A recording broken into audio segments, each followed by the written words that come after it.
dengan demonstrasi konseptual modul 2.3 yaitu proses coaching dalam supervisi akademik. Terdiri dari observer atau pengamat, kemudian coach dan coachee. Bersama saya Ibu Hidayani dari SMP Negeri 3 Kubu, rekan saya Ibu Ari Rawan dari SMP Negeri 3 Kubu, dan rekan saya Wayan Murtiasih dari SDN 2 Gianyar Barat. Demikian perkenalan dari kami. Semoga proses coaching yang kami lakukan bermanfaat. Terima kasih. Dadah. Selamat siang Ibu Ida. Selamat siang Pak Ari. Senang sekali pada siang hari ini kita bisa bertemu Ibu Ida. Walaupun cuaca agak panas, semoga kegiatan ini bermanfaat. Saya ada pertanyaan Bu Ida. Yang pertama itu, sebentar Ibu Ida kan ada coaching ya di jeneng ke sana sih gimana? Kompetensi coaching yang mana tadi Bu Ida kemana nanti? Baik Pak Ari, untuk coaching yang sebentar saya lakukan dengan coaching itu adalah ada kompetensi yang ingin dikembangkan. Yang pertama yaitu kehadiran penuh, kemudian yang kedua pendengar aktif, kemudian yang ketiga menanyakan pertanyaan yang berbobot. Dua dan tiga. Tiga kompetensi coaching kan. Oke. Dari tiga kompetensi coaching yang Ibu Ida sebutkan tadi, bisa diurutkan prioritas mana yang paling mau Ibu Ida kembangkan lebih dalam? Ya. Yang ingin saya kembangkan nanti yang spesifik pada yang itu adalah yang pertama yaitu adanya ini Pak Ari, menanyakan pertanyaan berbobot sehingga saya nanti menggali potensi dari coaching. Itu yang pertama. Kemudian yang kedua adalah mendengarkan atau sebagai pendengar yang aktif Pak Ari ya. Sehingga otomatis dengan mendengarkan aktif itu kesadaran sebenarnya Pak Ari. Ya. Indikator tercapaian nanti tahap keberhasilan dan coaching nanti Bu Ida seperti apa? Ya. Indikator yang ingin dicapai dari proses coaching ini yaitu yang pertama dari rasa nyaman coaching dulu Pak Ari. Dengan rasa nyaman ini kan nanti coaching otomatis mau terbuka nanti menyampaikan apa permasalahannya, kemudian potensi yang dimiliki apa. Sehingga dari kita menggali potensi-potensi ini nanti coaching menemukan nanti solusi dari permasalahannya ya. Itu nanti indikator yang ingin dicapai. Baik Bu Ida, segitu yang bisa saya tanyakan dulu. Untuk tahap inti coachingnya bisa disampaikan. Baik Bu Ida. Baik Pak Ari, terima kasih. Oke. Selamat siang Pak Wayan. Selamat siang Bu Ida. Ya, bagaimana kabarnya hari ini Pak Wayan? Baik. Ibu gimana? Ya, baik juga Pak Wayan. Sesuai dengan kemarin Pak Wayan kan WA saya bahwa hari ini akan ketemu Pak Wayan ya. Ya, untuk itu ada apa Pak Wayan ya? Mau ketemu mungkin bisa disampaikan Pak Wayan. Oh jadi begini, terima kasih Bu Ida. Jadi belakangan ini di kelas yang saya ampu, siswa saya kurang bersemangat dalam belajar. Setelah ditelusuri ternyata siswa yang kemampuannya dalam tanda kutip agak rendah kurang mendapat kesempatan karena didominasi oleh siswa yang kemampuan lebih tinggi lah. Jadi mereka lesu dalam belajar, kurang semangat, kurang interest, ujungnya kurang antusias begitu. Oh baik Pak Wayan, jadi dari yang Pak Wayan sampaikan itu berarti siswanya kurang semangat dalam belajar Pak Wayan ya? Iya. Itu disebabkan karena yang mendominasi itu adalah siswa yang pintar. Dulu yang menyebabkan siswa menjadi lesu, kurang semangat dalam belajar. Baik Pak Wayan, kita cuma punya waktu 15 menit. Dari pertemuan ini apa yang ingin Pak Wayan dapatkan, apa yang ingin Pak Wayan capai itu pada pertemuan kali ini? Baik, terima kasih Bu Ida. Yang ingin saya capai dari sesi kita hari ini adalah saya ingin membantu siswa-siswa saya tadi itu supaya bisa terlayani semua, tidak ada diskriminasi. Artinya pembelajaran selama ini kan 10 besar ranking di kelas itu yang mendominasi, sehingga anak di luar 10 besar itu merasa sebagai penggenap saja. Nah, maka dari itu mereka menyampaikan kurang interest, kurang antusias lah, karena ujung-ujungnya selalu diduluin oleh yang peringkat 10 besar. Nah, jadi itu tujuan sesi saya yang saya dapat dari obrolan hari ini, supaya saya bisa membantu mereka ini yang jenuh, yang lelah, yang kurang antusias begitu. Ya. Jadi di sini adalah yang ingin dicapai Pak Wayan itu adalah membantu siswa melayani secara merata ya Pak Wayan ya. Sehingga yang kurang semangat ini menjadi termotivasi lah jadinya belajar ya. Berarti kan itu yang idealnya Pak Wayan ya. Berarti yang idealnya itu kan di level 10 ya yang idealnya ya. Kira-kira di situasi yang sekarang siswa Bapak itu yang kurang semangat itu di level berapa Pak? Kalau menurut analisa saya masih di level 5 lah untuk kondisi saat ini. Jadi kalau dikategorikan kan agak buruk begitu. Ya, level 5 ya. Kemudian dari hasil nanti pertemuan kita ini Pak Wayan inginnya di level berapa? Apa langsung ke 10 atau bagaimana Pak Wayan? Inginnya saya cara bertahap ke 7 dulu, karena seperti kita tahu bersama dalam meningkatkan iklim pembelajaran itu tidak bisa langsung 5 ke 8 atau ke 9. Kita ya tidak muluk-muluk ke 7 dulu lah. Nanti sudah 7 evaluasi lagi mungkin bisa ke 8. Kalau 8 menurut saya sudah sangat memuaskan, berkaca dari situasi terakhir begitu. Ya memang harus bertahap Pak ya. Nanti untuk 7 dulu Pak ya, nanti mungkin setelah 7 ke 8. Nah untuk mencapai atau yang diharapkan level 7 ini apa yang bisa Pak Wayan lakukan? Sehingga motivasi belajar murid meningkat, kemudian siswa bisa terlayani secara merata itu. Kenapa yang bisa Pak Wayan lakukan? Baik, sebelum itu jadi sebelum mengacu pada pertanyaan Bu Ida, tadi di awal permasalahan ini sudah beberapa cara pernah saya tempuh, namun belum membuahkan hasil. Misalnya saya coba terapkan PBL, masih sama didominasi 10 besar. Coba tipe lain misalnya berbasis project, masih sama di level 5. Makanya dari sisi ini mungkin ada alternatif lain begitu. Karena beberapa alternatif sebelum ketemu ibu kan sudah pernah dicoba, namun tumpul begitu. Tapi belum ada perubahan ya. Nah, mungkin tadi sudah ada beberapa alternatif yang Pak Wayan sampaikan sebelumnya kan itu tidak mengalami perubahan. Kepada pertemuan ini Pak Wayan sudah ada rencana itu Pak Wayan. Seperti apa idenya untuk sehingga mencapai level yang tadi 7 dulu itu. Apa yang nanti akan Pak Wayan lakukan itu? Nah, baik, jadi setelah 2 kali artinya 2 model pembelajaran dicobakan dan tidak membuahkan hasil, untuk sekarang saya sudah ancang-ancang artinya akan menerapkan satu model yang memodifikasi mulai dari tujuan pembelajaran, kegiatan sampai penilaian. Ya, kalau bahasa sekarang mungkin pembelajaran berdiferensiasi lah. Nah, diancang-ancang atau rencana saya begitu. Nah, mudah-mudahan dalam eksekusinya bisa mengubah level 5 ini ke 6 atau 7 lah. Itu yang rencana saya, Bu Ida. Berarti dari rencana Pak Wayan itu kan modelnya Pak ya yang diubah ya, model pembelajarannya ya. Seperti Pak Wayan katakan berdiferensiasi itu.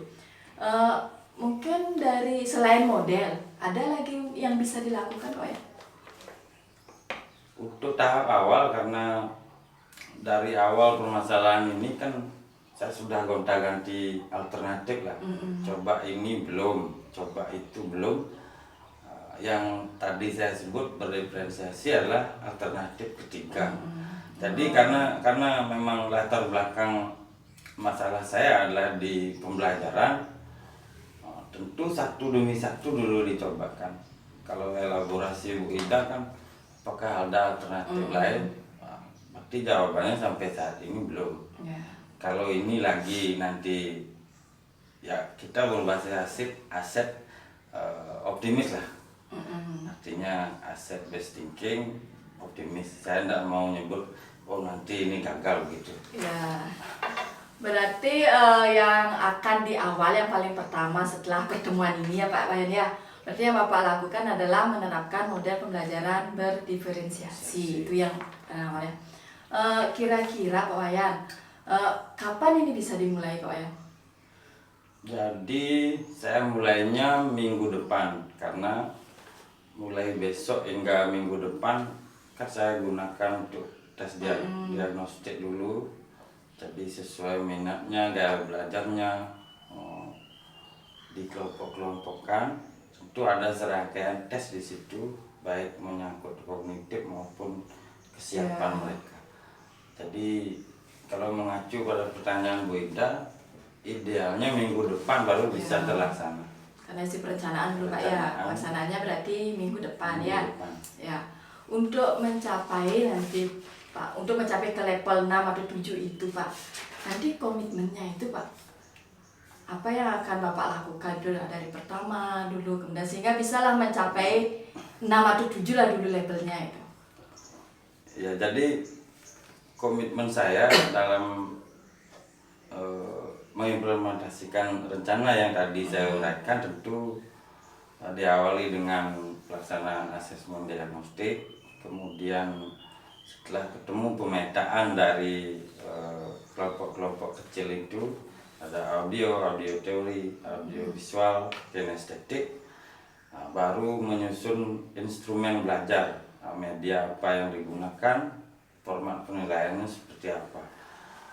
Berbicara komitmen, tentu semua yang saya jelaskan tadi dilaksanakan dengan sungguh-sungguh dan konsisten. Kalau dengan begitu rasanya permasalahan yang awal tadi saya kemukakan mungkin bisa dapat solusi di situ, sehingga antusiasme mereka bertambah. Ya. Gitu. Ya, Pak Wayan, semoga dengan usaha, dengan komitmen Bapak bisa berhasil Pak ya, bisa mencapai bertahap lah levelnya dari 6, 7, mungkin nanti bisa 10. Kemudian tidak terasa ini Pak Wayan, kita sudah di penghujung waktu. Mungkin dari percakapan kita ini, apa yang Pak Wayan dapatkan, bagaimana perasaannya Pak Wayan? Jadi dari sesi ini, sesi dengan Bu Ida, yang saya dapatkan adalah saya menemukan satu alternatif baru yang akan saya implementasikan di kelas, berkaca dari cara-cara sebelumnya yang buntu istilahnya. Saya jadi mempunyai gambaran apa yang dilakukan pertama sampai di tahap eksekusi dan direfleksi nantinya seandainya ada masih perlu perbaikan terkait rancangan saya. Jadi kesimpulannya adalah mungkin pembelajaran berdiferensiasi adalah salah satu alternatif dalam meningkatkan semangat belajar siswa saya. Oh ya, baik. Baik Pak Wayan, nanti untuk mencapai itu, untuk menerapkan pembelajaran berdiferensiasi ini, siapa yang bisa membantu nanti Pak Wayan? Yang beri dukungan, membantu itu. Baik, yang membantu tentu yang pertama Bapak Kepala Sekolah selaku penanggung jawab tertinggi di sekolah. Kemudian ada rekan guru, mungkin dimintai masukan atau sharingnya, karena tidak mungkin saya semua aspek diketahui kan begitu. Perlu saling melengkapi dengan guru lain. Kemudian ada siswa itu sendiri dan tentu orang tua mereka juga. Jadi 4 dukungan yang saya butuhkan sebenarnya dalam program ini. Kepala sekolah, rekan sejawat siswa, dan orang tua siswa. Mudah-mudahan dengan berkolaborasi dengan keempatnya nanti program ini bisa maksimal, begitu Bu. Ya, baik Pak ya. Jadi penerapan pembelajaran berdiferensiasi ini untuk membantu mengembalikan semangat murid ya, kemudian untuk memberikan pelayanan yang merata pada semuanya. Jadi seperti yang Pak Wayan katakan tadi, bisa dibantu oleh kepala sekolah, kemudian rekan guru, siswa, dan orang tua murid. Seperti itu Pak Wayan ya. Semoga berhasil ya ini Pak Wayan ya, sehingga bisalah nanti diterapkan di sekolah dengan baik, kemudian siswa kembali semangatnya untuk belajar. Baik Pak Wayan, mungkin nanti kita kapanlah bisa ketemu lagi Pak Wayan. Saya ingin mendengar cerita-cerita setelah Pak Wayan menerapkan pembelajaran berdiferensiasi ini. saya antusias sekali, semangat saya mendengarkan Iya, cerita Pak Wayan. Mungkin nanti kita atur waktu Pak Wayan kapan bisa Nanti ketemu. bagaimana hasilnya, kita akan lagi ketemu untuk bincang-bincang Iya. seperti inilah. Ya. Terima kasih Bu Ida. Ya, baik Pak Wayan, mungkin demikian pertemuan kita kali ini, sampai ketemu nanti sesuai dengan jadwal yang kita tentukan Pak Wayan ya. Terima kasih Pak Wayan. Terima kasih sama-sama. Baik Bu Ida, baru saja kita sudah melihat bersama proses coaching antara Ibu Ida dengan Pak Nurtayasa. Dan di pasca coaching ini saya ingin menanyakan beberapa hal. Gitu. Yang pertama mengenai apa yang Ibu Ida lakukan tadi, kira-kira ketercapaian proses coaching itu seperti apa? Apakah tercapai atau belum? Silakan. Ya, yang tadi sudah saya lakukan Pak Ari dengan coaching, yaitu yang pertama proses coaching itu sudah sesuai dengan alur tirta itu. Yang kedua saya berusaha menanyakan pertanyaan yang berbobot sehingga bisa menggali potensi-potensi dari coaching, sehingga bisalah coach itu menemukan solusi dari permasalahannya. Ya. Dari coaching tadi yang sudah dilakukan, coach itu sudah mengemukakan potensi-potensinya, kemudian ide-idenya apa yang akan dilakukan untuk menyelesaikan permasalahan yang disampaikan. Seperti itu Pak Ari. Baik, baik Bu Ida, terima kasih. Baik Bu Ida, ini saya ada beberapa catatan Bu Ida ya, dari hasil pengamatan proses coaching tadi. Yang pertama, menurut saya sebagai pengamat, proses presentnya, mendengarkannya sudah sangat bagus. Hanya saya di pendalaman pertanyaan robotnya perlu secara kuantitasnya diperbanyak lagi biar kita mendapatkan data yang lebih dalam dari sisi coaching, sehingga nanti agar bisa memicu alternatif baru dari proses masalah dari coaching. Itu saja sih dari saya.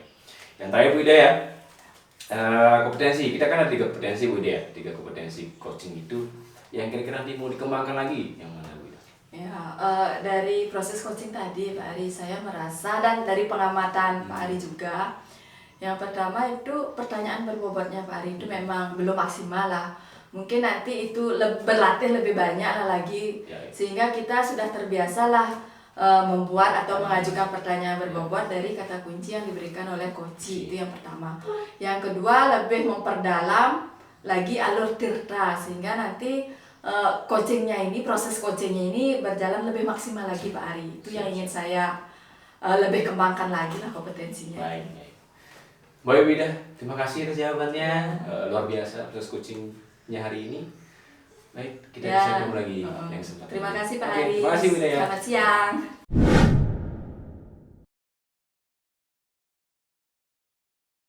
Selamat siang Pak Wayan. Selamat siang Bu Ida. Ya, gimana kabarnya Pak Wayan? Baik, baik. Ibu Ya. gimana? Baik juga Pak Wayan. Pak Wayan kan akan melakukan proses coaching ya sebentar ya? Iya Bu, benar sekali. Ya. Ada beberapa hal yang ingin saya tanyakan, boleh Pak Wayan? Silakan Bu, dengan senang hati. Dengan proses coaching yang sebentar Bapak laksanakan itu, mungkin kompetensi coaching apa yang akan Bapak ingin kembangkan pada proses coaching sebentar Pak? Terima kasih Bu Ida.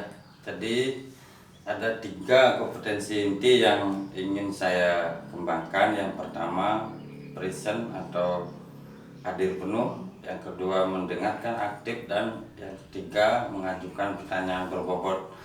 Jadi ketiga itulah yang akan coba saya elaborasikan dengan coach saya dalam upaya menggali segala potensi si coach itu. Ya, berarti dari ketiga kompetensi yang Bapak sampaikan tadi, dari ketiganya itu yang mana yang lebih spesifik yang akan Bapak kembangkan pada proses coachingnya Pak? Baik, yang lebih spesifik tentu pada poin 2 dan 3, yaitu mendengarkan aktif dan mengajukan pertanyaan berbobot. Menurut paradigma coaching yang saya pahami, 2 dan 3 lebih dominan daripada presentnya begitu. Berarti yang 2 dan 3 yaitu mengajukan pertanyaan berbobot dan mendengarkan aktif Pak ya. Itu yang ingin spesifik. Baik, dari proses coaching dengan kompetensi yang ingin Bapak kembangkan itu, indikator ketercapaian seperti apa yang ingin Bapak capai nanti pada proses coachingnya Pak? Baik Bu Ida, jadi indikator ketercapaian seandainya sesi coaching telah berakhir, coaching saya dikatakan berhasil apabila si coach itu mau jujur, mencurhatkan segala keluh kesahnya dan menggali sendiri berdasarkan panduan kita selaku coach, sehingga mau menumpahkan semuanya secara jujur, tidak ada ditutupi. Nanti di akhir sesi si coach ini mampu menemukan solusi sendiri dan lebih mendalami lagi dari rencana aksi yang sebenarnya coachingnya yang menemukan sendiri. Begitu. Baik Pak Wayan, berarti indikatornya adalah coach itu menemukan solusi permasalahannya dari keterbukaan si coach ya Pak Wayan ya. Baik, selain kompetensi mungkin nanti coachingnya juga bisa mengikuti prinsip-prinsip dari coaching Pak ya. Itu nanti. Kemudian baik Pak Wayan, mungkin nanti proses coachingnya silakan dilanjutkan sebentar Pak Wayan ya dengan coachingnya. Silakan Pak Wayan bisa lanjut. Terima kasih. Ya, sama-sama Pak Wayan. Selamat siang Pak Ari. Selamat siang Pak Merta. Gimana kabarnya hari ini? Sehat. Tadi gini ya, terima kasih Pak Ari sudah meluangkan waktu Ya. jadi hadir di sini untuk sama-sama ngobrol santai namun membahas sesuatu yang berhubungan dengan keseharian kita begitu. Ya. Di awal-awal tadi begini Pak Ari, kira-kira apa harapan Pak Ari dari sisi kita? Mohon diuraikan sedikit. Oke. Harapannya dari proses percakapan kita ini Pak ya. Harapannya saya bisa secara emosi saya bisa lebih tenang sedikit. Lebih tenang. Terus secara pekerjaan saya menemukan alternatif baru yang bisa saya manfaatkan nanti di sekolah, khususnya di bidang kerja saya sebagai guru BK. Jadi yang saya tangkap dari ulasan Pak Ari bahwa ada tersebut kata emosi tadi. Ya. Saya jadi penasaran apakah Pak Ari mungkin belakangan ini ada masalah dengan kondisi emosional Iya, begitu. iya. Baik, Bang, terima kasih. Dari sisi emosi saya tadi bilang agak lebih tenang karena kurang tenang karena begini. Di sekolah saya adalah guru BK sendiri.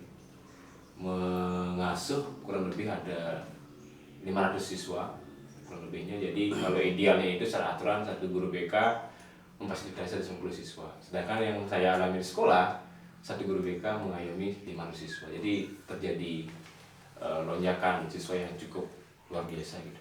Nah, nggak tenang di sini adalah saya merasa ada rasa pesimis dalam diri saya Pak. Kalau tidak difasilitasi saya merasa gimana itu jadi guru BK mereka gitu. Kalau difasilitasi tentu banyak tantangan, banyak faktor-faktor yang menghambat proses program BK saya berjalan di sekolah. Jadi masih ada keraguan, pesimis, jadi satu di pikiran saya gitu. Apa yang mesti saya lakukan gitu Pak. Seperti itu Pak. Jadi yang saya tangkap dari uraian Pak Ari adalah rasio yang tidak sesuai, 1:500 tentu beban kerjanya berbeda karena rasio idealnya kan 1:150 gitu. Jadi saya bisa pahami itu mungkin ada kendala-kendala, hambatan-hambatan di situ. Kemudian apakah Pak Ari pernah artinya menganalisis, mungkin Pak Ari punya semacam refleksi sendiri bagaimana semestinya agar satu tugasnya tetap jalan, di sisi lain kondisi emosionalnya bisa lebih tenang begitu, tidak bercabang mikirin siswa begini rasionya banyak dan sebagainya. Mungkin bisa Pak. Baik, di akhir tahun pelajaran tentu di saya itu sudah ada namanya evaluasi laporan program. Jadi di sana saya selalu uraikan setiap program disusun apakah berhasil atau tidak gitu. Sehingga hampir setiap tahun sejak saya bekerja di sekolah ini belum terlaksana gitu. Jadi penyebabnya apa? Satu karena terbatasan waktu, yang kedua karena beban kerja yang tambahan yang diberikan dan sebagainya. Jadi itu salah satu faktornya. Terus yang kedua adalah memang tidak bisa saya sendiri secara maksimal memfasilitasi mereka karena keterbatasan saya sebagai manusia gitu, tenaga dan pikiran seperti itu Pak. Jadi secara tulis sudah terurai dalam laporan akhir tahun pelajaran. Secara diri saya pribadi emang tidak akan bisa maksimal karena udah di luar kemampuan saya sebagai seorang guru. Baik Pak Ari, jadi selain artinya melaporkan per tahun secara tertulis, apakah pernah ada tindakan lain yang Pak Ari tempuh dalam upaya mencari solusi lah dari alternatif yang tadi itu? Oke, baik, makasih Pak Marta. Pernah saya coba gini, jadi ada tingkatan kelas 7, 8, 9. Pernah saya coba bagaimana saya memfasilitasi kelas 9, fokus di kelas 9 dulu. Secara klasikal, secara kelompok, dan sebagainya. Komplit lah layanannya. Komplit. Sedangkan kelas 7, 8 saya berfasilitasi secara individual. Pernah saya gitu kan. Artinya, energi saya, anggap saja 100% energi saya, hampir 60% ada di kelas 9. Sisanya ada di kelas 7 dan 8. Nah, jadi otomatis secara topik materi, kepenuhan program ada di kelas 9. Karena saya anggap mereka ini krusial di posisi kelas 9 ini. Sudah saya lakukan. Nah, kendalanya adalah, hambatannya adalah 7, 8, 9 ini banyak siswa menanyakan, Pak, saya kapan terima layanan seperti kelas 9?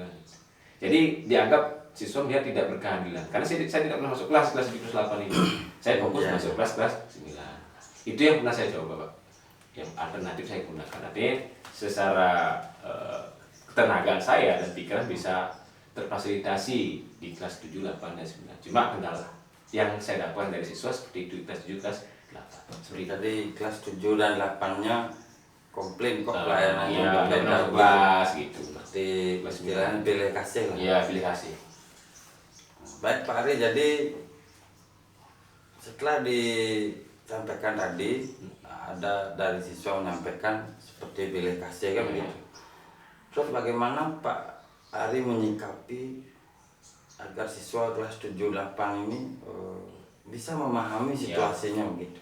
Baik, untuk memberikan pemahaman yang sama terhadap kelas 7, 8, 9 ini, tentu saya akan meluangkan waktu ke kelas mereka. Minta izin dulu dengan teman-teman guru, karena kebetulan di sini kan jam BK-nya hanya 1 jam secara klasikal atau lintas kelas, jadi tidak bisa per kelas gitu. Saya minta waktu baik itu jam kosong maupun ada jam mapel. Saya sampaikan sebenarnya ini kalian juga sama, ketika nanti kelas 9 akan mendapat hal yang sama. Karena saya sampaikan di kendala-kendalanya seperti ini, bahwa guru BK itu hanya bisa memfasilitasi sekian agar pelayanannya bisa maksimal.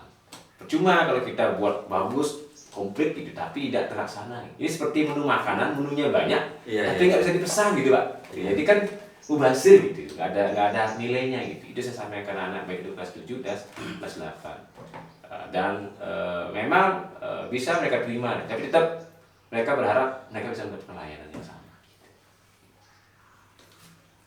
Baik, jadi dari gambaran umum yang sudah panjang lebar Pak Ari sampaikan, memang dilemanya guru BK memang demikian. Jadi ujung-ujungnya kembali ke rasio yang tidak ideal. Tidak mungkin satu guru BK bisa melayani 500 siswa secara proporsional kan begitu. Begini Pak Ari, jadi kembali ke penyampaian awal Pak Ari. Jadi keinginan awal Pak Ari adalah memenuhi pikiran biar tenang begitu, bekerja nyaman, siswa terlayani. Jadi terkait keluhan atau unek-unek Pak Ari tadi, mungkin Pak Ari punya semacam rancangan begitu, kira-kira apa yang direncanakan guna menanggulangi yang tadi itu. Nah, berkaitan dengan hal-hal yang saya terima dari anak-anak, baik di kelas 7, 8, 9, biar mereka ada pelakuan yang sama, baik secara individual, kelompok maupun secara klasikal. Nah, pernah terpikir oleh saya bagaimana kalau kita ringkaskan programnya, tapi porsi tetap sama. Jadi saya gunakan teknologi dulu, Pak. Sekarang kan serba digital. Nah, otomatis saya mau nggak mau belajar secara mandiri, saya memanfaatkan platform-platform yang ada yang mereka bisa pelajari secara cepat dan gampang, seperti ada YouTube, melalui video pembelajaran dan sebagainya. Saya gunakan itu, jadi mereka bisa mendapatkan materi yang sama. Terus yang kedua, saya membuat tutor sebaya. Artinya mereka bisa memanfaatkan teman-temannya yang memiliki kemampuan yang lebih, bisa menjadi tutor sebaya di kelas. Jadi kita hanya memberikan sebuah topik, mereka bahas, mereka pecahkan di kelompok itu, sehingga itu bisa meningkatkan tanggung jawab mereka sebagai siswa. Jadi semua bisa terfasilitasi. Terus yang ketiga itu saya mencoba berkolaborasi dengan teman-teman guru. Bagaimana saya bisa masuk ke ruang-ruang kelas itu, ada 14 kelas ya, dengan secara ibaratnya lembut lah, fleksibel, bisa masuk ke apa saja gitu. Biar proporsinya tetap mereka sama di 3 tingkat ini. Selain itu saya mencoba, ini baru Pak ya, pikirkan bagaimana nanti topik-topik materi lain itu terselipkan peran orang tua atau peran keluarganya, sehingga di rumah, di sekolah mereka tidak maksimal, mereka bisa maksimalkan di rumah dengan perlibatan orang tua untuk anggota keluarga lainnya. Terus kalau saya pribadi, saya akan mencoba membagi waktu dengan buat to-do list lah. Artinya list hari besok mau ngapain, kerjain. Artinya Macam schedule. Ya, macam schedule itu. Alarm kita lah sebagai pendidik biar nanti proses layanan bisa maksimal. Seperti itu yang mau terpikirkan untuk saya.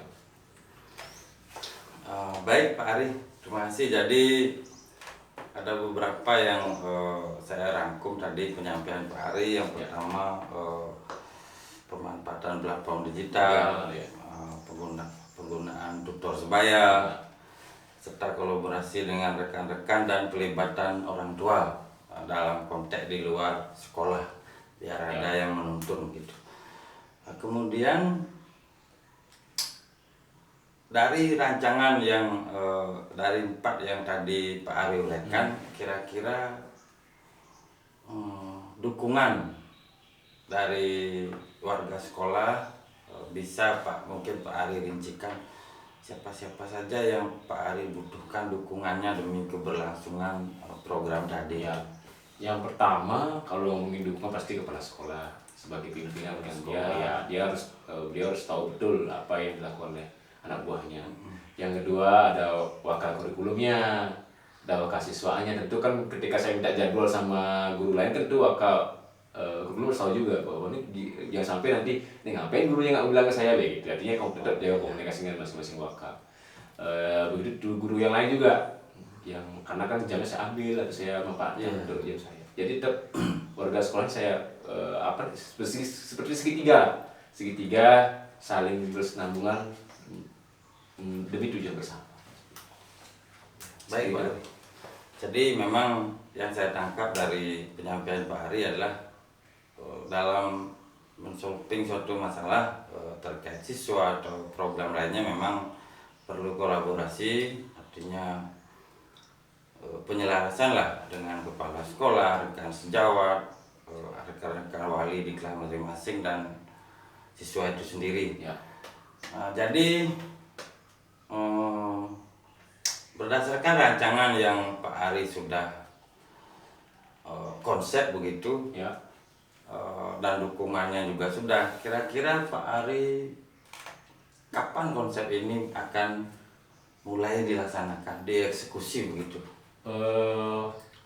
Kemungkinan tahun ajaran baru ini Pak. Karena ini tahun ini sudah berjalan program yang kemarin dengan berbagai macam evaluasinya. Tentu di sisa bulan ini saya gunakan untuk membuat platform digitalnya, media-medianya, sehingga nanti saat tahun ajaran baru sudah saya eksekusi dan memanfaatkan. Ya. Baik Pak Ari, jadi dari sekian obrolan kita memang saya sudah menangkap ke satu. Jadi Pak Ari sudah mempunyai sebuah konsep berdasarkan permasalahan yang dialami, kemudian mengumpulkan sumber daya atau aset atau dukungan yang diperlukan begitu, dan sudah siap untuk dieksekusi tahun ajaran baru. Ya. Jadi mudah-mudahan apa yang Pak Ari rencanakan dan akan eksekusi berjalan dengan baik, memperoleh hasil yang maksimal begitu. Yang terakhir Pak Ari, Ya. tadi sebagai penutup sesi ini tadi kira-kira apa kesimpulan yang bisa Pak Ari sampaikan terkait sesi kita pada siang hari ini? Baik, makasih Pak Marta. Kesimpulannya adalah sebagai tindikan kerja keras, karena kita tidak harus bisa mengambil kesempatan peluang di hadapan masalah. Jadi jangan anggap masalah itu ada, tapi sebuah peluang. Peluangnya apa? Peluang untuk kita membenahi diri, memperbaiki diri sehingga dampak nyatanya ada pada siswa. Seperti itu Pak. Hanya kita berpikir positif dan kreatif saja. Mungkin itu ya Pak. Idealnya seperti itu. Ya baik Pak Ari, jadi sebuah kesimpulan yang menarik.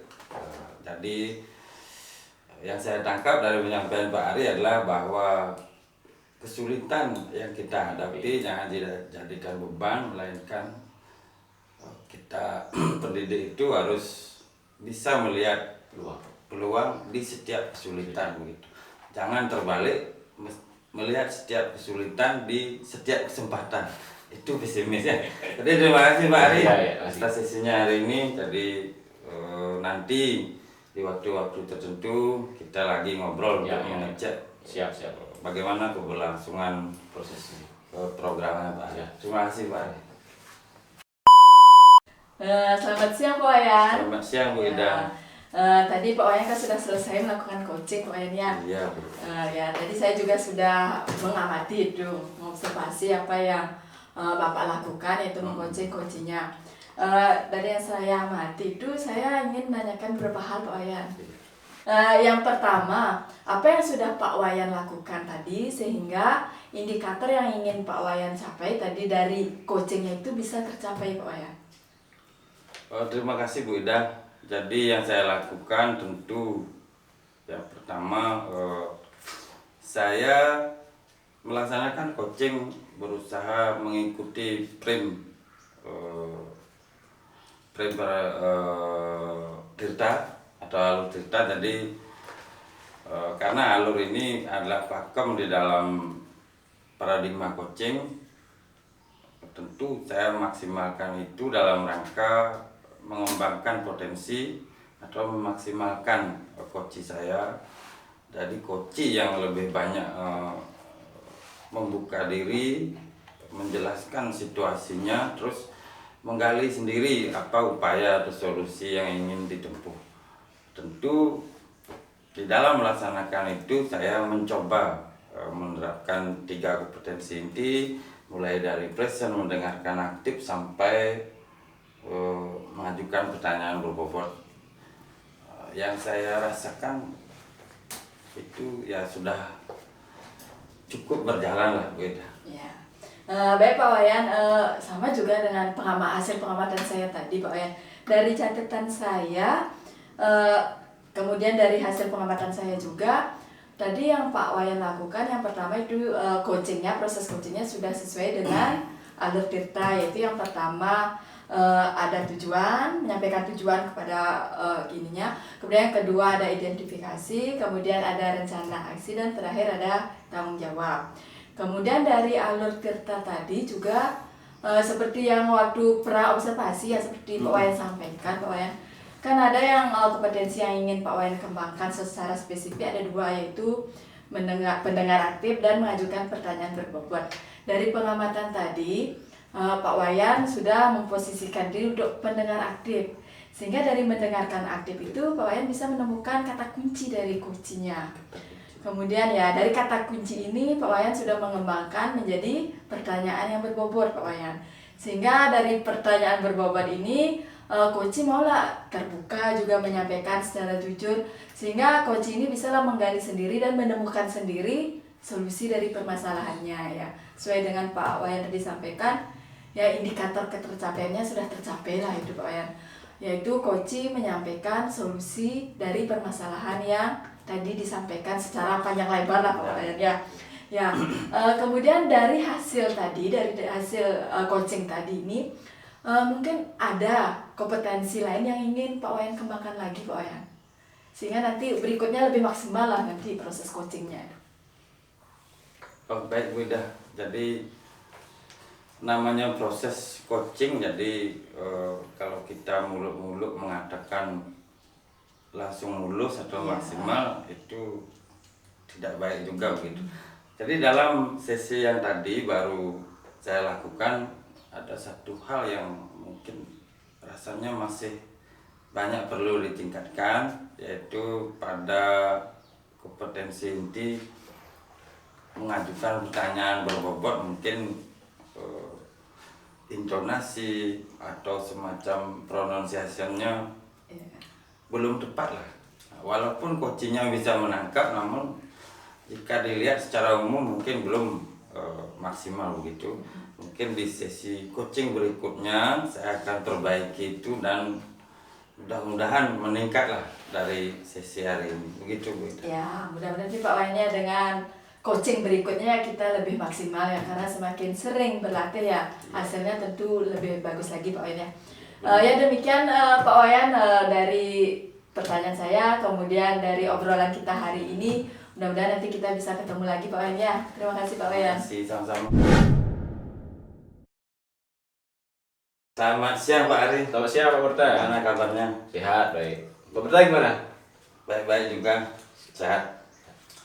Jadi lagi sebentar Pak Ari akan melaksanakan proses coaching. Coaching, ya. Benar, ya? Jadi saya minta waktu sebentar saja untuk diskusi sedikit seputar proses coaching yang lagi sebentar akan Pak Ari lakukan gitu. Yang pertama, pada kompetensi coaching yang mana saja yang Pak Ari ingin terapkan nanti di coachingnya itu? Ya. Baik Pak, terima kasih. Seperti kita ketahui bersama bahwa kompetensi coaching itu ada 3, yaitu pertama adalah present, yang kedua adalah pendengaran aktif, yang ketiga adalah membuat pertanyaan berbobot. Tentu ini menjadi satu-satu yang tidak bisa dilepaskan dalam proses coaching. Cuma dari 3 itu mungkin nanti saya coba menerapkan semuanya proses coaching agar proses coaching bisa maksimal. Oh, baik Pak Ari. Kemudian di luar kompetensi inti, mungkin Pak Ari bisa ceritakan nanti selama coaching mungkin ada alur tertentu atau konsep tertentu, paradigma tertentu yang ingin dielaborasi lebih lanjut begitu. Baik, tentu di proses coaching ini seperti yang kita bersama juga ada alur cerita Pak, dari tujuannya, identifikasi masalahnya, rencana aksi sampai bertanggung jawabnya. Paradigma coaching sudah tentu ada kemitraan Pak. Kemitraan itu kita setara, jadi tidak ada kita mengajari, memberitahu. Jadi semua nanti solusi yang disampaikan oleh coaching murni dari potensi diri sendiri. Itu yang saya ketahui, dan berbagai macam paradigma yang lain ada kreatifnya, potensinya, dan kemitraannya seperti itu. Nah, terakhir nih Pak Ari. Jadi dari 3 kompetensi inti yang tadi Pak Ari uraikan, mungkin ada 1-2 prioritas atau ketiganya prioritas begitu selama coaching nanti. Kalau dari saya sih semua prioritas, cuma ada yang paling prioritas Pak, yang mempunyai posisi genting di sana, yaitu membuat pertanyaan bobot. Kenapa itu penting? Karena ini kan pertanyaan itu nggak bisa kita buat dahulu atau diskripsikan itu seperti sinetron, nggak bisa Pak. Jadi kita akan buat pertanyaan berdasarkan jawaban dari si coaching. Ini yang mungkin akan jadi perhatian saya penuh, bagaimana saya bisa membuat pertanyaan berbobot sehingga menggali potensi pada sisi coaching. Baik Pak Ari, terima kasih. Ya. Saya ucapkan selamat semoga menjalankan proses coaching, semoga berjalan baik dan coachingnya menemukan solusi terbaik. Terima kasih Pak. Selamat sore Bu Ida. Selamat sore Pak Ari. Lama tidak jumpa, kita ketemu lagi di tempat ini Bu Ida ya. Gimana kabarnya Bu Ida? Ya, sangat baik Pak Ari. Baik. Gimana kerjaan sekolah? Lancar? Lancar. Oke. Kemarin saya dapat WA dari Bu Ida bahwa kita akan bercakap-cakap terkait dengan sedikit problem yang Ibu Ida alami di sekolah gitu. Tentu tentu percakapan ini akan menjadi sangat penting, ada manfaatnya jika proses cekap-cekap ini kita lakukan dengan sangat baik. Baik Bu Ida, apa sih yang mau Ibu Ida capai dari proses percakapan kita hari ini, Bu Ida? Ya, terima kasih Pak Ari. Pak Ari sudah meluangkan waktunya ya, Ya. ketika saya ngajak untuk ketemuan gitu Pak Ari. Ya. Begini Pak Ari, berapa bulan terakhir ini, ada 3 bulan terakhir ini saya kok merasa pesimis begitu Pak Ari. Pesimis? Ya. Pesimisnya begini Pak Ari, di dalam pembelajaran nih Pak Ari kan ada yang namanya penilaian Pak Ari, yang terakhir setelah Ya. proses kan ada penilaian Penilaian. itu. Jadi saya melihat di rekan-rekan ini Pak Ari, rekan-rekan kerja di sekolah itu penilaiannya masih konvensional Pak Ari ya. Dibandingkan dengan zaman sekarang yang sudah Digital. melek teknologi digital itu, dan siswa juga sudah melek lah dengan Ya. teknologi itu Pak Ari. Itu saya ingin itu mengajak teman-teman Pak Ari Mengajak ya, teman-teman. untuk mengubah yang dari konvensional ke berbasis digital Ya. itu Pak Ari. Baik. Itu yang dimana, tapi saya masih merasa pesimis itu Pak Ari.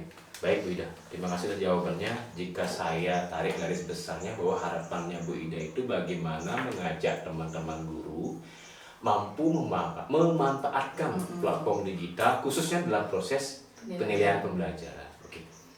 Berarti kalau boleh saya tahu kondisi yang sekarang seperti apa Bu Ida di sekolah? Kalau kondisi sekarang rekan-rekan guru itu masih konvensional sekali Pak Ari, masih menggunakan lembaran itu lah yang kayak dulu ya. Kemudian siswa menjawabnya, menuliskan jawabannya masih di kertas lembaran juga, seperti itu situasinya yang sekarang di sekolah. Kemudian dan situasinya juga selain yang siswa mengerjakan penilaian secara konvensional, rekan-rekan juga masih kayaknya agak sulit untuk bergerak itu Pak Ari. Bergerak. Untuk berubah ya dari berubah. konvensional menuju ke digital itu Pak Ari Berpindah ya. haluan. Itu situasinya sekarang. Oke. Berapa guru kira-kira ada di sekolah sekarang Bu Ida? Gurunya 18 Pak Ari 18. ya. Berarti dari 18 itu persentase yang sudah beralih ke dari konvensional ke digital baru berapa? Kalau dari 18 paling baru ada 5 guru yang beralih Pak Ari. 5 guru? Ya, Dari 13-nya 18. masih konvensional Pak Ari. Baik. Berarti nanti diharapkan semua guru ini bisa Ya, beralih ya. beralih. Oke. Itu secara pribadi nih Bu Ida. Tapi secara kelembagaan gimana Bu Ida? Apakah sudah pernah berkomunikasi dengan Bapak pimpinan atau dengan staf dan sebagainya? Karena ini kan mau diterapkan Iya. di sekolah. Apakah belum udah sampaikan program seperti apa atau Pak Pimpinan? Situasi sebelumnya Pak Ari ya. Sebelumnya ini kan memang sudah kemauan dari Bapak Kepsek tentu yang memang yang mengikuti zaman sekarang lah Pak Ari. Sudah juga disampaikan ke guru, tapi baru secara umum sih Pak Ari. Iya. Guru silakanlah belajar sendiri, mandiri Oh, itu gitu. ya. Kemudian setelah belajar mandiri mungkin nanti yang lainnya bisa menularkan itu Pak Ari. Tapi sampai sekarang itu untuk bergeraknya itulah Pak Ari ya, kita bagaimana nanti memotivasi rekan-rekan ini biar mau bergerak, itu yang belum Pak. Itu yang menyebabkan saya masih pesimis itu Pak Ari. Pesimis. Oke, baik. Terima kasih Bu Ida. Dari jawaban Bu Ida tadi, kalau pernah nggak Ibu Ida membandingkan siswa yang sudah beralih ke digital dengan mereka yang masih menggunakan pendidikan konvensional? Kalau ini yang sudah pernah, saya sih sudah pernah melakukan Pak Ari ya. Dari yang digital itu mereka lebih semangat, lebih antusias Pak Ari mengikuti ya. Karena dari digital itu misalnya kuisis itu kan berisi apresiasi tentang emoticon, bagaimana jika jawabannya benar, Pak. Jadinya mereka lebih senang lah mengikuti kuis, tidak lesu lah, lebih semangat, ada antusiasnya lah itu Pak. Daripada kalau yang sudah biasa konvensional kan sudah dari SD dari dulu mereka seperti itu, maksudnya tidak ada perubahan. Kalau misalnya ke yang digital, mereka ini sudah ada hal baru lah untuk mereka, jadinya mereka lebih antusias, lebih semangat untuk Penasaran ya, lebih penasaran. Oke, baik Bu Ida. Respon yang guru-guru berikan, Bu Ida tentu mengajak teman, ayo kita beralih nih. Respon dari teman-teman guru gimana Bu Ida? Secara kasat mata lah kita lihat. Responnya masih rendah Pak Ari, rendah lah kategorinya, karena teman-teman kita buat seperti ini biar anak-anak lebih antusias lah itu. Halnya mereka oh iya itu, tapi tindakan nyata itu belum Pak Ari. Oh, Ya, itu yang menyebabkan itu dah dari awal masalah saya itu sehingga pesimis rasanya Pak Ari untuk menggerakkan, untuk mengajak teman-teman untuk berubah dari konvensional ke digital itu. Oke. Tadi Bu Ida mengatakan bahwa dari respon siswa bagus, semangatnya ada, rasa penasarannya juga ada, respon guru bilangnya iya ya secara verbal, cuma secara aksinya belum kelihatan. Pernah nggak Ibu Ida memperlihatkan dampak ke siswa seperti ini kepada teman-teman guru sehingga mereka ada rasa untuk segera bergerak gitu? Kalau itu sudah pernah Pak, tapi kan tidak terlalu sering kan, baru sedikit lah itu memperlihatkan, mencoba share lah di grup linknya itu. Kemudian di grup kelas juga kan otomatis teman-teman melihat seperti inilah ya, guru gabung di sana dia. Seperti inilah, seperti ini yang penilaian digital, mungkin baru seperti itu. Mungkin karena teman-teman belum terjun langsung, belum merasakan langsung Pak Ari dampaknya. Oke, berarti sudah pernah dicoba di grup sekolah, di kelas. Oke Bu Ida. Setelah panjang lebar yang bisa jelaskan, berarti kalau kita mau skalakan Ibu Ida, posisi sekarang Ibu Ida dan teman guru itu ada di posisi berapa? Jika 1 sangat tidak ideal, 10 sangat ideal, kira mereka ada di posisi di mana sekarang? Kalau situasi sekarang sih levelnya atau ininya masih 5 Pak. 5. Ya. Masih 5. Ya. Oke, berarti harapan Bu Ida nanti ada di posisi berapa nanti? Kalau harapannya Pak Ari paling ideal ya jelas 10 Pak Ari ya, itu 10, idealnya ya. Tapi itu kan tidak mungkin langsung dari 5 ke 10, gitu tapi ya. ini bertahap. Ya minimal 7 lah dulu Pak Ari. 7 ya. Nanti Ada kan bertahap. 2 poin yang mau kita capai di sana ya. Dari 5 ke 7 ini tentu ada 2 poin yang harus Bu Ida lalui ya. Nah, untuk melalui 5 ke 7 ini, apakah Ibu Ida sudah menyiapkan rancangan atau alternatif program atau apalah namanya itu untuk bisa memicu teman-teman guru ini untuk segera beralih ke gaya digital dan Iya, iya. Mungkin rencana yang akan saya lakukan Pak Ari, yang pertama itu sih ke diri saya sendiri dulu Pak Ari. Sebelum mungkin mengajak teman-teman, memotivasi teman-teman untuk perubahan itu ya, saya harus lebih mendalami, lebih memahami dulu bagaimana sih kita melakukan penilaian dengan digital ini itu biar lebih menarik bagi siswa. Itu dulu yang pertama Pak Ari. Kemudian yang kedua, kalau seandainya saya sudah, kemudian saya juga belajar tutor lah istilahnya ke teman yang sudah IT-nya sudah lebih itu Pak Ari. Itu yang bisa saya lakukan rencananya Pak Ari. Ada 2 ya? Ya. Oke, sebelum nanti ketemu alternatif yang baru ya, saya penasaran nih. Sebenarnya yang motivasi Bu Ida mau menggerakkan teman-teman ini memang motivasi dari internal Bu Ida sendiri sebagai guru atau ada motivasi di luar Ibu Ida sendiri gitu? Yang pertama ya motivasinya internal dulu Pak Ari ya.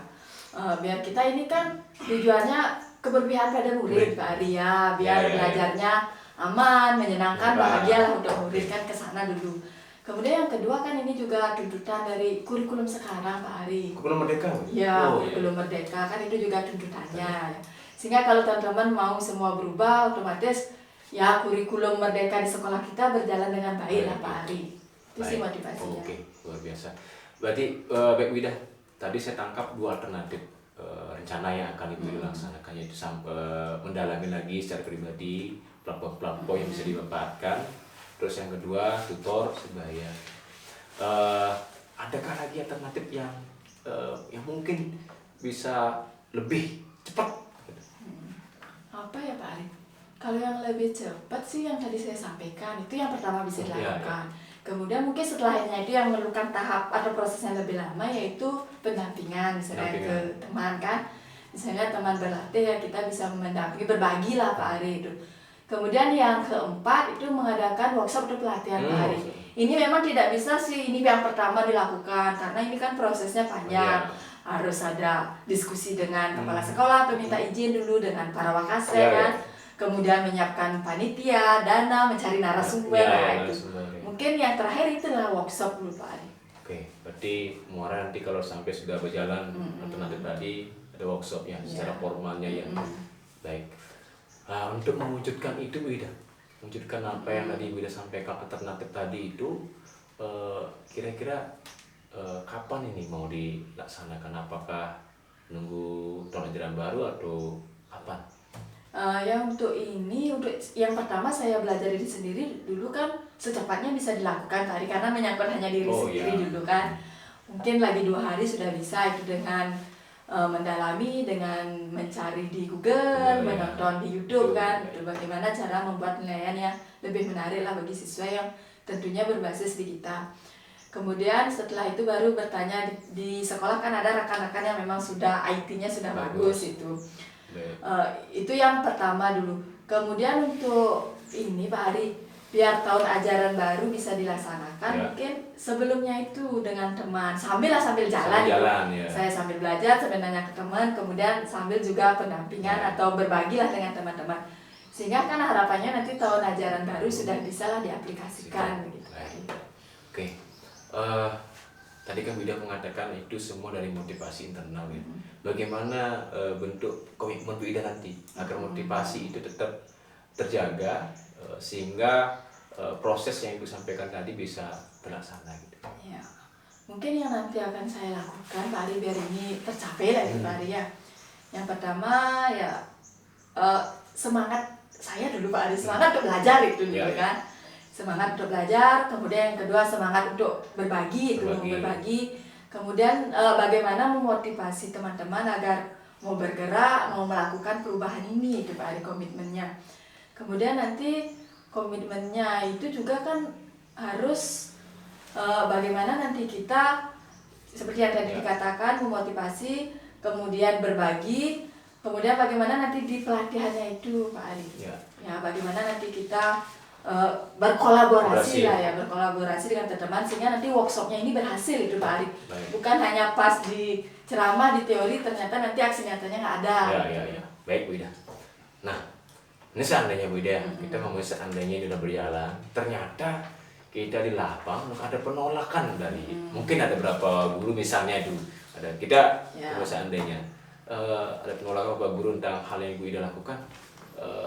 Bagaimana Ibu Ida merespon itu? Begini Pak Ari, kan biasanya ya melakukan itu tidak mungkin langsung 100% nerima gitu kan. Pasti ada saja penolakan. Kita yang pertama kan berantai lah ini dulu. Berantai jadi sekarang mengajak memang yang teman-teman mau belajar, yang semangat itu dulu Pak Ari. Ya semakin lama mungkin 4 orang dulu, kemudian 5 orang. Kemungkinan nanti dari teman-teman yang mau belajar ini kan sudah menerapkan. Otomatis teman-teman yang melakukan penolakan itu melihatlah bagaimana nanti dampaknya ke kita, kemudian ke siswa.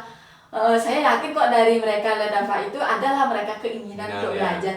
Apalagi nanti di lingkungannya, di komunitasnya sudah lebih banyak yang menerapkan itu. Otomatis kan mau tidak mau ya harus belajar. Mau bisa harus ngikut nih. Baik Bu Ida. Baik, terima kasih atas jawabannya. Berarti nanti apa yang Ibu Ida lakukan nanti itu ada pengorbanan pikiran, tenaga kan. Nah, kira-kira dukungan yang dari siapa Ibu Ida dapatkan? Ya, dukungan pasti paling kita tidak bisa sendiri lah, apalagi ini menyangkut komunitas di sekolah kan. Yang pertama jelas dukungan dari kepala sekolah. Untuk melakukan kegiatan ini kan jelas harus minta izin dulu ke atasan itu. Kemudian selain itu ke Wakasek juga kan, Wakasek kurikulum. Kemudian jelas ke teman-teman rekan. Kalau tanpa dukungan teman-teman kita ini tidak bisa menjalankan kegiatan ini. Kemudian tentunya dari siswa juga kan, karena nanti di penilaian kan siswa akan terlibat juga ya. Itu sih dukungannya Pak Ari. Keluarga gimana Bu Ida? Tidak ada komplain keluarga suami? Keluarga sih perlu Pak Ari dukungan, karena ini kan melibatkan tenaga, waktu, pikiran, otomatis fokus kita pecah nanti Pak Ari.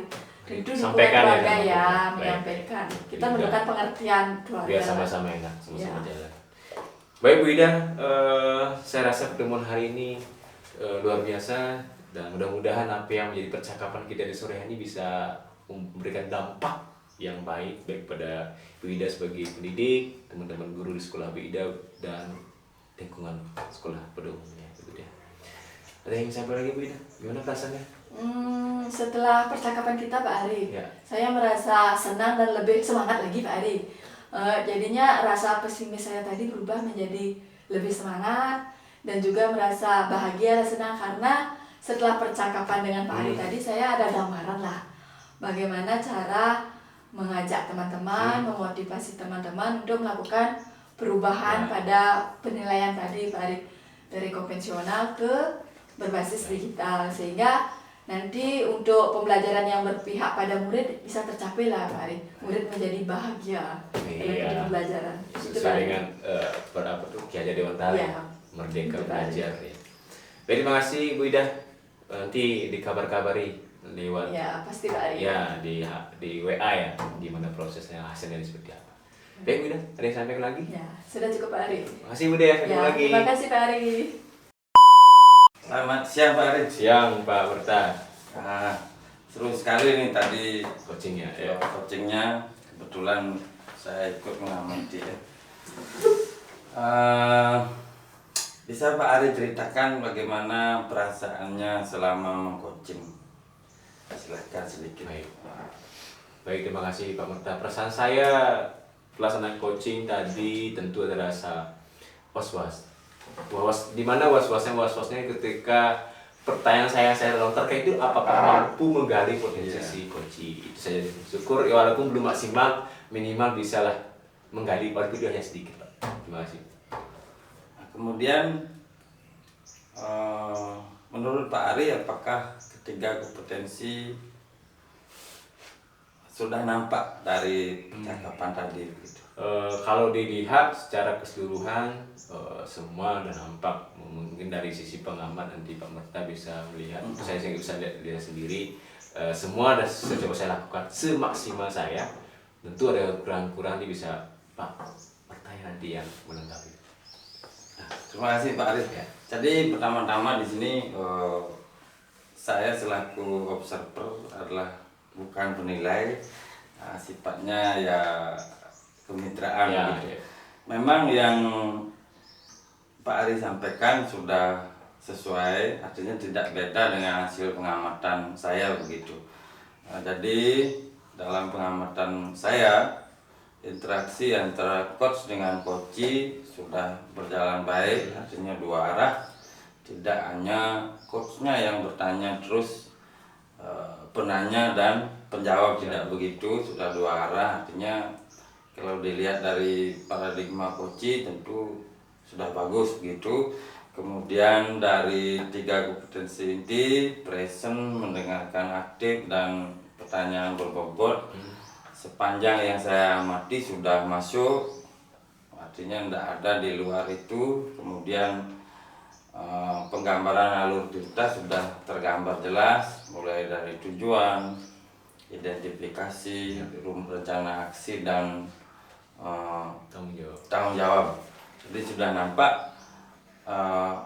Kalau secara umum, jadi ini bukan saya bernilai ya, secara umum sudah baik begitu.